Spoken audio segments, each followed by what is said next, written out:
Merhaba arkadaşlar. Yeni bir videoyla karşınızdayız. Yüzük videosu çok istenen, çok beklenen bir videoydu. Sonunda çekiyoruz. Konuğum Rıdvan. Hoş geldin Rıdvan. Şimdi sürekli soruyorlar. İşte yüzük, yüzük, yüzük, yüzük, mor yüzük, mavi yüzük, sarı yüzük. Evet, ortaklar arasında pek çok video var zaten. Ortakta pek çok video var zaten bu konuyla ilgili. Ben bazılarını beğeniyorum. Bazılarını beğenmiyorum. Kimisi şey gibi olmuş. Oyunda nerede yüzükleri hani atmış almış işte okey bu okey bu okey bu okey ama şey oyunun önerdiği yüzüklerin hatalı olduğunu yanlış olduğunu belirten yayıncılar da var. O arkadaşları buradan tebrik ediyorum. Şimdi sarı Oyun yüzüklerden başlayalım değil mi? Hı, oyunda zaten çok hata var. Biz oyunu kendi kendimize çözmeye çalışıyoruz zaten sürekli. aynen. Yani oyunun bize sunduklarıyla devam etsek halimiz perişan olur yani. Verdiğin her para ziyan olur.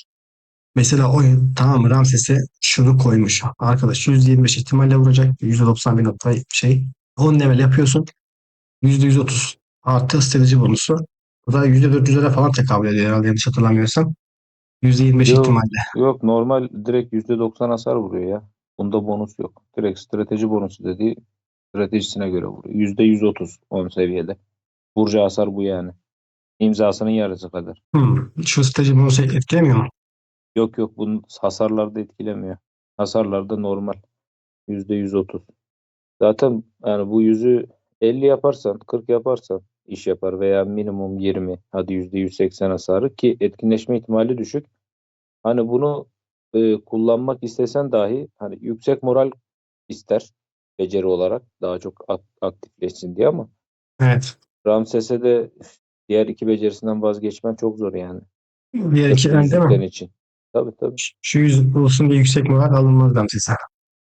gerek yok. Yani o Neyse. diğer becerileri çıkarmaya. Başlayalım hemen arkadaşlar. Kutsal Bilgi Yüzüğü. Oyunda takabileceğiniz iki tane komp var. Bir tanesi dedelerin kompu yani taverna kompu. Korelilerin ve Japonyalı abilerin. Diğeri de Sezar, Ramses, Octavia ve gelecek olan hani oyunumuza gösterdiği gelecek olan İskender. Bu abilerimiz sıra tabanlı. Meydancı değiller. Alıp da böyle hani bir 5-10 kişinin 15 kişinin içerisine atacağınız bir komp değil. Bu komp. Bu komp bir vs bir kompu. Yani bu komp avcı komp. Sağlam dizeceksin baba. Antisi dışında her şeyi böyle kısa sürede kesebilecek bir komp. Ama dayanıksız. Yani üstünde bekle kişi çöktü mü pat gidiyor.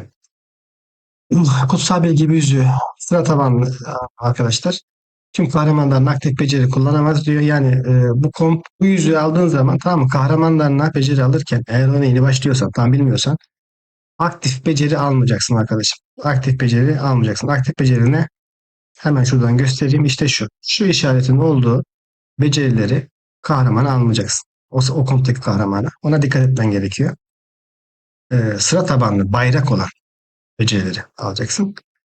Tüm kahramanlar aktif beceri kullanamaz ve bu arındırılamaz. Sıra tabanlı beceri hasarını %14,91 arındırır 10 levelde. Çok üstünde durmaya gerek var mı? Yok. Yok. Ya sıra tabanlı beceri kullanan bir dizilim bu var zaten şu an herhalde. Bir Evet. de Taverna, hadi Taverna'yı Hı saymayalım. Sezar, Octavian, Ram dizilim var şu an hı. elimizde. Bir tek buna kullanılabilecek bir yüzük. Evet. Hangi komutanda olduğunun bir önemi yok değil mi?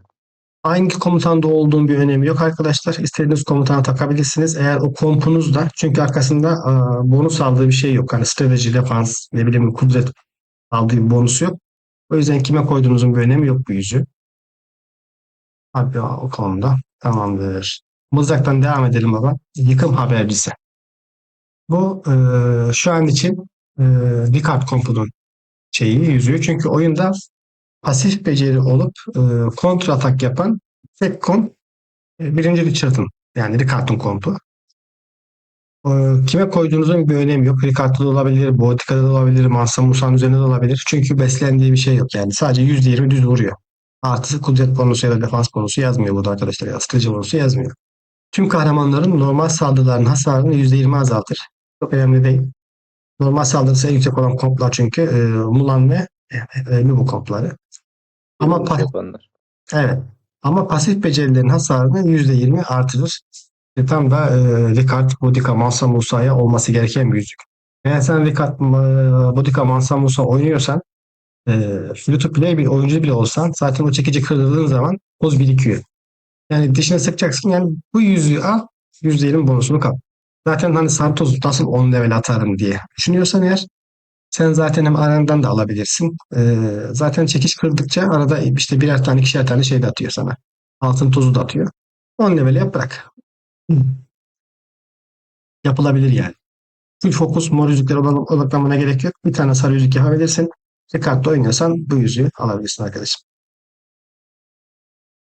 Bir şey, bu yüzük bir de şey, yani pasif beceri olan bütün komplara, ileride gelecek bütün komplara kullanılabilir bir yüzük. Ha, komutanların dizilimler zaten genelde hep aynı oluyor. Pasifse hepsi pasif, aktifse hepsi aktif. Hı hı. Yani burada sadece Ricard diziliminde var pasif beceri, Evet. hasar vuran.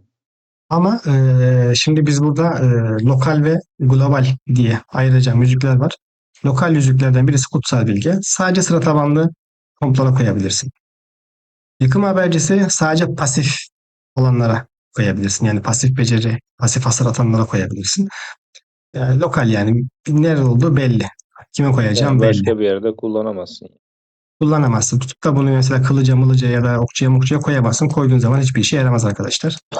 Şimdi gelelim globale. Burada bir tane global yüzük var. Yüce Dağ. Oyundaki en en güçlü yüzüklerin başını çekiyor bu arkadaş. Kimlere verilir Rıdvan?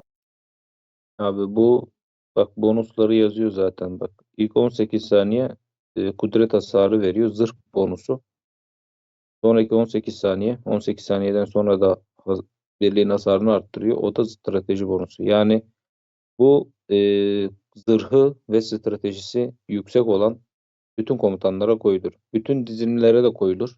Bütün dizilimlerin ihtiyacı olan bir yüzük. Ama hangisinden daha çok verim alırım diyorsan, zırhı ve stratejisi yüksek olan komutanlardan daha çok verim alırsın. Çünkü zırh ve strateji bonuslu. Yani burada yazan %4 değil. Hani zırhına oranla yükseliyor.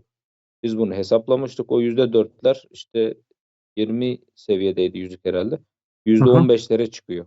Hani 20 yazdığı seviyede rakamlar şu %15'lere şekilde çıkıyor. Evet. %10'lara falan çıkıyor zırh bonusuna göre. Hani komutanın zırhı ne kadar yüksek olursa hasar azaltması da o kadar yüksek oluyor. Stratejisi ne kadar yüksek olursa hasar da o kadar yüksek oluyor.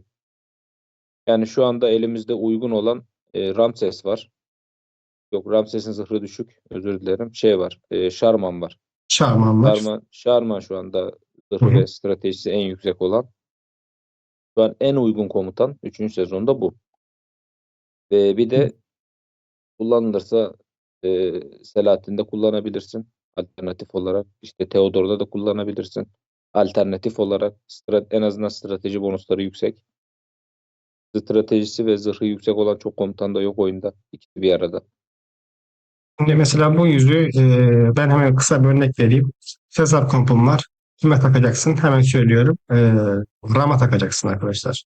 Sezar Octavia Ram kompunda Yüce'den olması gereken komutan Ram. Eğer Ram'ın yoksa, Sezar Octavia Büşra'nın varsa, koyman gereken, Yüce'den koyman gereken komutan bu kez Octavia oluyor arkadaşlar. Gelelim Ricard kompunda. Ricard kompunda takacağım komutan belli bu yüzüğü. Eğer Mansa Musa'nın yoksa Ricard'ın üzerinde olması gerekiyor. Eğer Mansa Musa'nın varsa Mansa Musa'nın üzerine koyacaksın. Çünkü zırhı da yüksek. Ya bu Statlar da yüzük yüksek. bütün dizilimlere girer.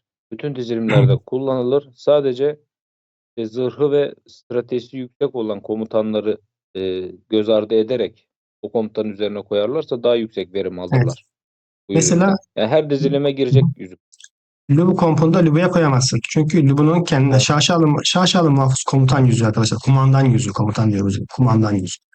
Yani Lubun varsa koyacağım. Bunu da Yüce Dağ Lubun'un üstüne koymazsın. Yüce Dağ koyar. Şaşalı Tabii. muhafız koyarsın. Mulan'da şaşalı Tabii. muhafız koyarsın. Sid oynuyorsan, Hannibal oynuyorsan şaşalı muhafız koyarsın. Kumandan yüzüğü varsa, işte çok nadir de bu yüzükler. Şaşalı muhafız onlardan birisi. Sadece böyle kumandan yüzüğü olan komplara koyamazsın. Onun dışında Yüce Dağ koyacağın kahraman belli. Defansı ve o üç komutan içinde hangisinin defansı ve stratejisi yüksekse Yüce Dağ ona koyacaksın, daha iyi verim alabilmek için ve bu global yüzükler artılanabilecek. Mesela ben size şöyle bir öneride bulunayım. lokal yüzükleri yani komp ya da kahraman odaklı yüzükler arkadaşlar artılamayın. Yani 10 seviye üzerine çıkmanıza gerek yok eğer devasa bütçeleriniz yoksa. Niye? İleriki sezonlarda bir tane komp gelir, yeni bir dizilim gelir. Sil baştan yapmak zorunda kalırsınız yüzükleri. Yani şu yüzüğü almak zorunda bile kalabilirsiniz yeri gelir. Anladınız mı? Ya da şu yüzüğü. Ya da ne bileyim yıkım habercisini. Sen mesela şaşalı muhafız oynuyorsun. Artık Lub'un bir işe yaramayacak. Sil'in bir işe yaramayacak. Pasif beceri mızrak geldi mesela. Meta. Tamam mı? Vurup geçiyor, yıkıp geçiyor. Taktikçi pasif beceri mızrak geldi. Kontratak yapan kudreti var. Bir de bunun pasif stratejisi mutlaka gelecek. Ne yapacaksın? Şimdi yıkım haberisine odaklanmak zorunda kalacaksın. Yani sıfırdan kasmak zorunda kalacaksın. Lokal yüzükleri 10 levele bırakıp global yüzükleri. Bu global yüzükler işte Yüce Dağ, Sakin Su, Göğe Giden Şövalye. Bu üç yüzükten yani size en uygun olanını seçip onları 10 level üstüne atmanız sizin için daha mantıklı bir hareket olacaktır.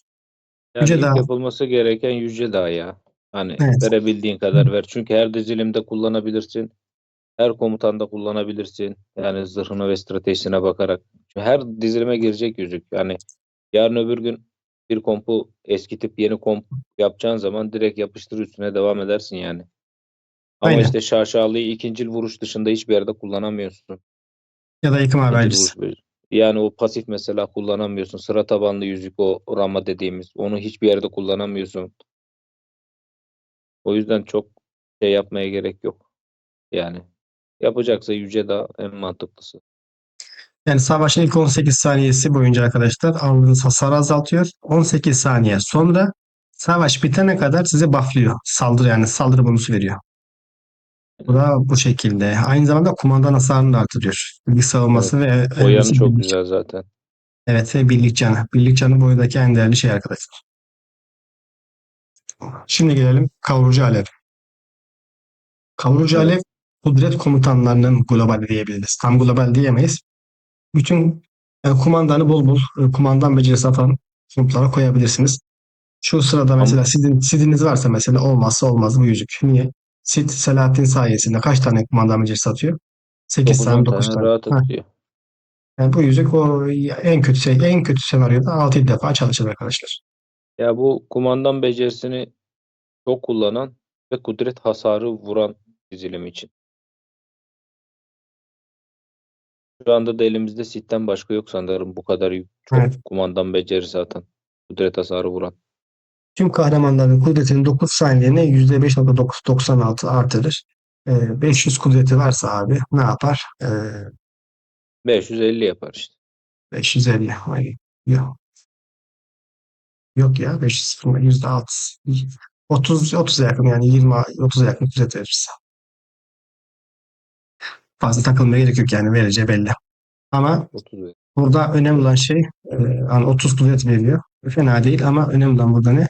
Kumandanın hasarını artırması ve öfke yenileme hızını artırması arkadaşlar. Ya bu tüm kahramanlara veriyor kudret. O yanı güzel. Bir de Evet. Sith zaten 9 saniyede bir atıyor. Bu da 9 saniyeliğine veriyor. Sith'in ortalama kumandan becerisi 9 saniye şu an. Bu da zaten 9 saniyeliğini arttırıyor. Neredeyse sürekli işte 500 yerine 530 kudretle. Arkasındakiler de bütün komutanlara verdiği için hepsi full bundan bufflanıyor gibi oluyor yani. Böyle yüzüklerde mesela hani tek komplik, iki komplik yüzüklerde 11. seviye atarsanız gördüğünüz gibi ne yapıyor? Burası standartlaşıyor. %2.8'in %3, %4.5, %3.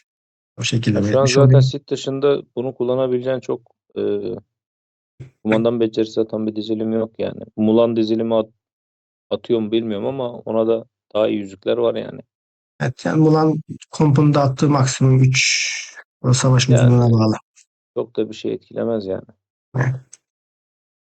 Geldik Sakin Su'ya. Sakin Su da global yüzüklerden ama alternatifi olan bir global yüzük arkadaşlar. Mavi bir 100 tane yüzük var. Bu yüzüğün alternatifi.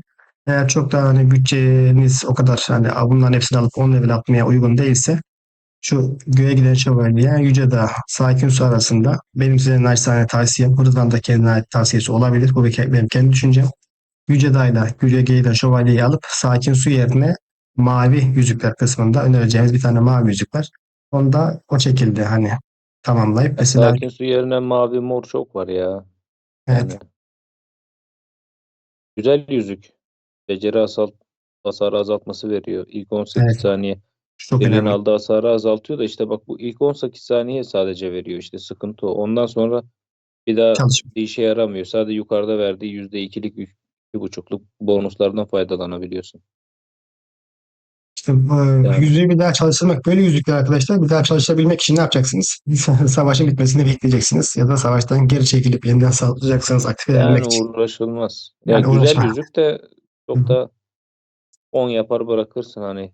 Çünkü zaten şimdi 2-3 dizilim yapan adam için çok da yüzük seçeneği kalmıyor zaten dizilimlerde. Hani alıp koyabiliyorsun. Bunu da her yerde kullanabilirsin bu arada. Komutan Global fark yüzük. etmez. Sizin bütün dizilimlere koyabilirsin yani.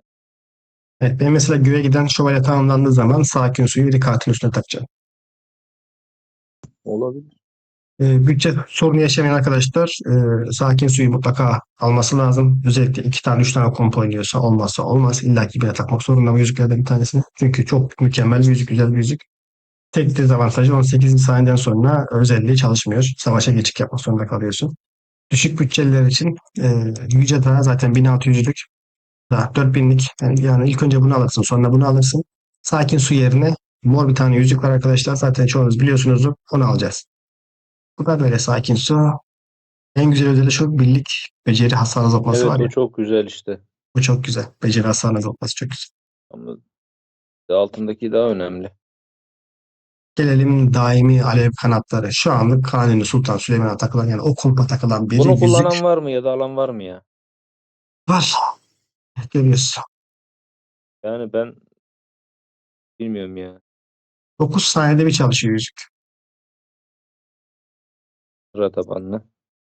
Birliğin hasarının %1. Hani 10 leveline bakalım. Tamam, şöyle 10 leveline bakalım. 2.8, 2.8. Birliğin hasarını, birliğin saldırısını, birliğin savunmasını Ya 2.8. önemli değil o da.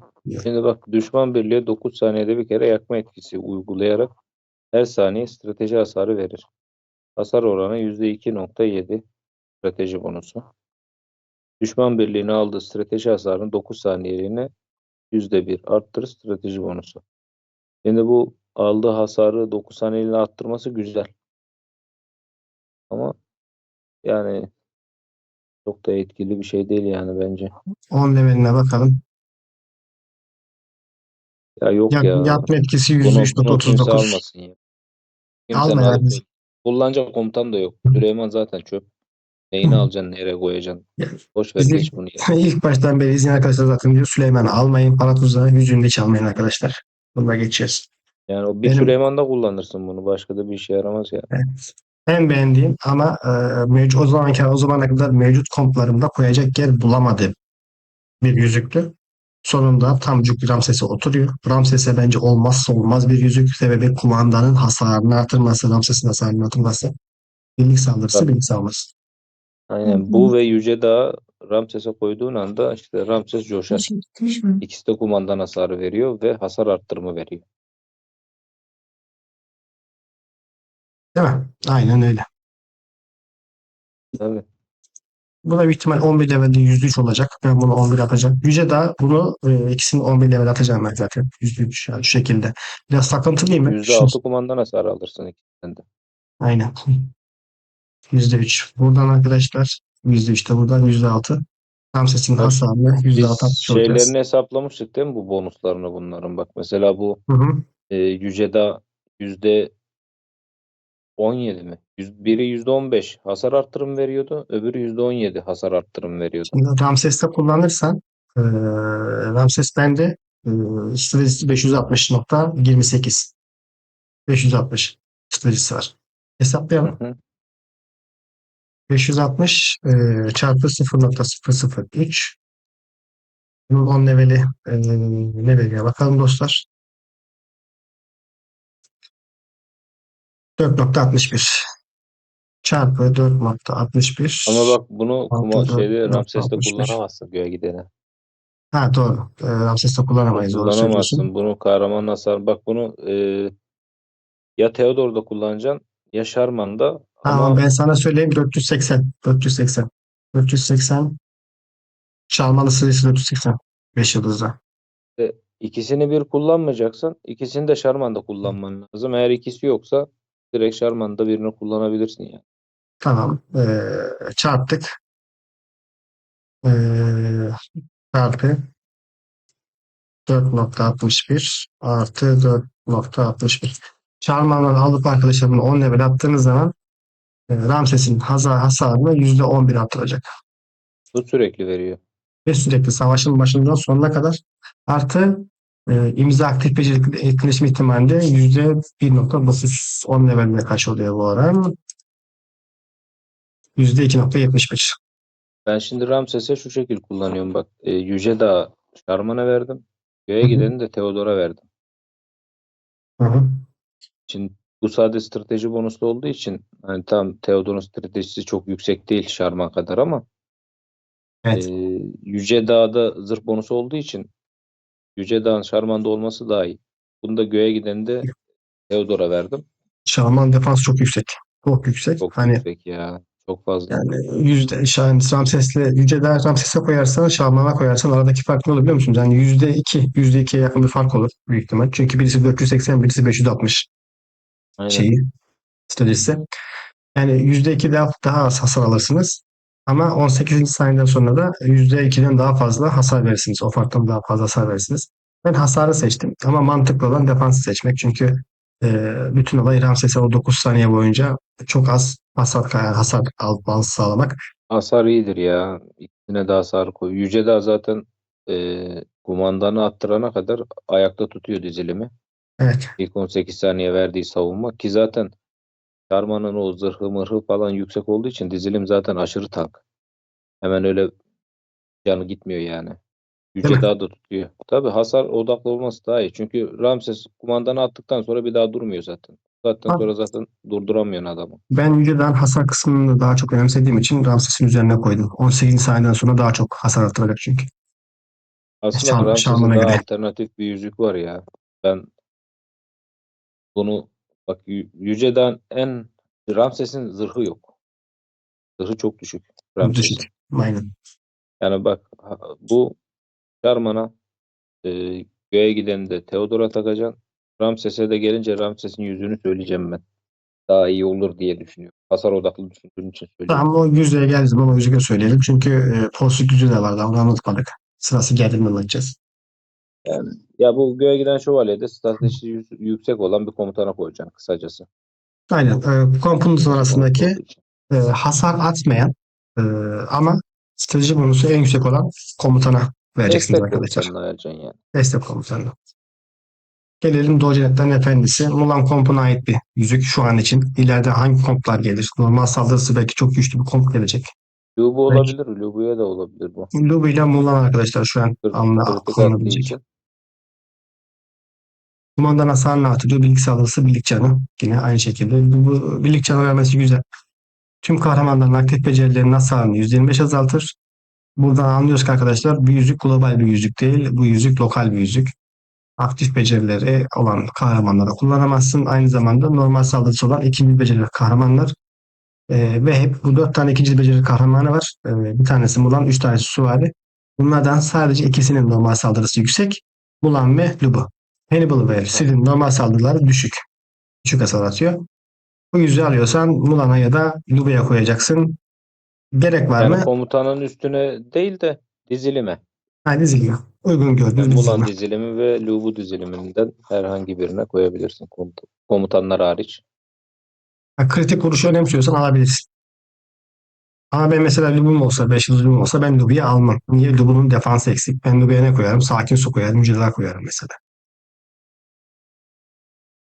Her şey olur. Bir sürü savunma yüzüğü var. Zaten Lubu'nun eksik tarafı o. Mümkünse en az 2 tane savunma yüzüğü yani. Alacağın şaşalı sakin su yüceda ya da alacağın şaşalı yüceda o mavi olan ya da mor bir tane daha yüzük var onlarla. O şekilde Aynen. oynayabilirsin. Bu yüzüğü de anlattık kimlere takılacağını. Gerek şaşalı muhafız. Oyundaki Bu en güzel kumandan yüzüğü biliyor musun? vallahi çok güzel de insanın bunu da yükseltesi gelmiyor. Kullanabileceğin kısımlar sınırlı. Lokal. Sadece Hı hı. ikincil vuruşlarda kullanıyorsun. Ve oyunda çok Yani eksik var baktığımız zaman. Oyuna bir daha kolay kolay ikinci vuruş kahramanı gelir mi? Kıtası gelir mi? Hı. ya bilmiyoruz. benim içim çok gidiyor buna. Ben ilk bunu yükseltmek istedim de sonra dedim ki kardeşim ya bir ikincil vuruşta kullanabiliyoruz bunu. Yani başka bir yerde kullanamayacağım yarın öbür gün. İçim Şimdi gidiyor ama yapmadım yani. hemen kısa bilgi geçeyim. Oyunun bize gösterdiği kahramanlar var. Kırk komplar var. Mesela bir kahraman, tamam mı? Örnek veriyorum size Ahsoka. Başka ne örnek vereyim size? Sezar. Örnek veriyorum. Şu an gözükebildiği şekilde İskender. Mesela biz buradan ne anlıyoruz? Sıra tabanlı kılıcın geleceğini anlayabiliyorsun. Taktikçi ikinci becerili mızrağın geleceğini anlayabiliyorsun. Ahsoka çünkü ikinci beceri, Aynen. taktikçi aynı zamanda mızrak. Yani Evet. şöyle söyleyeyim, bir daha ikinci beceri süvari ya da ikinci beceri okçu gelir mi bir daha bilemiyoruz ama ikinci beceri, Gelmeyebilir. ya ikinci beceri ne gelebilir? Kılıç gelir mi? Şey, Belli olmaz. Maraşel mızrak gelecek. Çünkü şeyin neydi o? Maraşel mızrakta ortadakinin Octavia. adını unut. Octavia'nın imzasında ikincil vuruş özelliği var. Muhtemelen Hmm. ikincil vuruş Maraşel mızrak Heh. gelecek. Aysa bak bir konuşmuştuk. Mesela Evet, Maraşal Mızrağı konuşmuştuk. arkadaşlar. Maraşal Mızrağı ikinci vuruş gelebilecek. Yani Octavia'ya koyabileceğiniz başka bir komp da olabilecek ileride. Yani Ram'ın desteği mesela hoşunuza gitmez. Octavia'yı 5 yapmışsınızdır. Octavia ziyan olmayacak. Octavia zaten muazzam bir kahraman arkadaşlar. %100 birlik hasarı veriyor. Muazzam bir Aynen. kahraman. Onun metası bitmez. Bak, Octavia'nın metası bitmez arkadaşlar. Octavia'nızı koyabileceğiniz başka komplar olacak oyunda. Ahsoka da aynı şekilde. Evet, yüzük. Bu şaşalığı yalnızca ikinci vuruş becerisi kullanan dizilimlerin komutanına koyacaksın. Mulan, Birlik bu. Hı hı. Sith, Hannibal bu tarz işte komutanların Birlik bu. ikinci vuruş becerilerinin etkinleşme ihtimalini arttırıp çifte saldırıya sokuyor. Komutan Gelelim. Hı yüzüğü hı. yani direkt. Evet, direkt kumandan yüzü arkadaşlar. Masmavi ay. Ve 200'lüğü ben çok gereksiz buluyorum oyunu. Evet, oyundaki en gereksiz iki yüzük. Yani bu iki yüzük niye gereksiz diyor arkadaşlar biliyor musunuz? Yani buradan kırpıp atmayın sağa sola. Bu yüzükler düşük seviyeli, bütçeli ya da orta bütçeli arkadaşların alacağı, onlara önereceğiniz yüzükler değiller.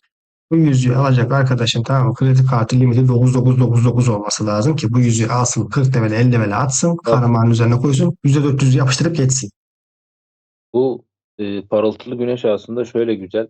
Bak hasarı düşük ama bak etkinleşme ihtimali %30. Bak bunu yalnızca Miyamoto'da yüksek moral kullandığımız için etkinleşme ihtimali de yüksek olduğu için Miyamoto'ya çok cuk diye oturur. Hı hı. Yodito olmaz. Miyamoto da daha çok çalışır ama hasarı çok düşük.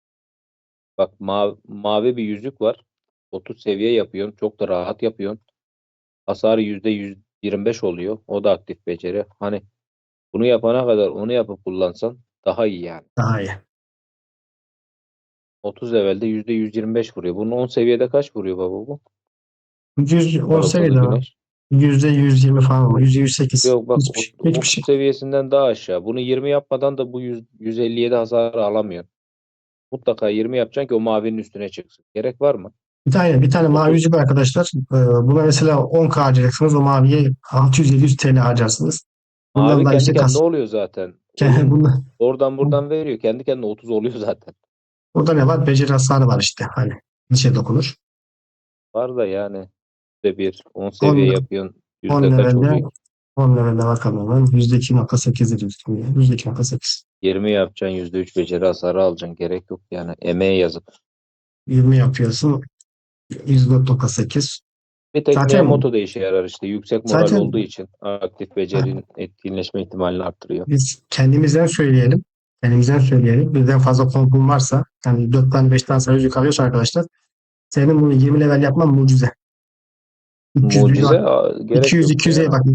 bak, yeni başta sana söyleyeyim, 200 250 bin lira, 300 bin lira para yatıracaksan sen bunu 20 level yapman, e, yapma, paranı yazık, yapma arkadaşım, Bak yapma. ben bunun hatasını yaptım.